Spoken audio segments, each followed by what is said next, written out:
ইতিহাস, সংস্কৃতি আর প্রকৃতির অপূর্ব মেলবন্ধনের দেশ ইরান।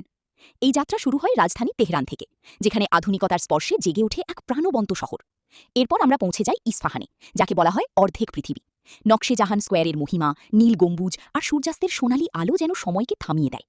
সিরাজ, কবিতা, প্রেম আর বাগানের শহর। এখানে ইতিহাসের গভীরে দাঁড়িয়ে আছে পার্সেপোলিস, প্রাচীন পারস্য সাম্রাজ্যের গৌরবময় স্মৃতি। মরুর হৃদয় ইয়াজদ, বাতাস ধরার টাওয়ার আর কাদামাটির স্থাপত্যে গড়া এক অনন্য শহর, যেখানে প্রতিটি গলি বলে যায় শত বছরের গল্প। তাবরিজের প্রাণবন্ত বাজার, কাশানের ঐতিহ্যবাহী বাড়ি, প্রতিটি জায়গায় লুকিয়ে আছে পারস্যের শিল্প আর সৌন্দর্য। মাশহাদের পবিত্র পরিবেশ, রাতের আলোয় ঝলমলে ইমাম রেজা মাজার এক অন্যরকম অনুভূতি এনে দেয় মনে।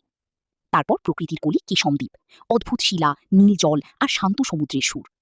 শেষে কিরমানের মরুভূমি, অন্তহীন বালিয়াড়ি আর সূর্যাস্তের ছায়া, যা এই যাত্রাকে করে তোলে অবিস্মরণীয়। ইরান একটি দেশ নয়, এক জীবন্ত ইতিহাস, যেখানে প্রতিটি পথ, প্রতিটি দৃশ্য আপনাকে ডেকে বলে আরও একটু এগিয়ে চলুন।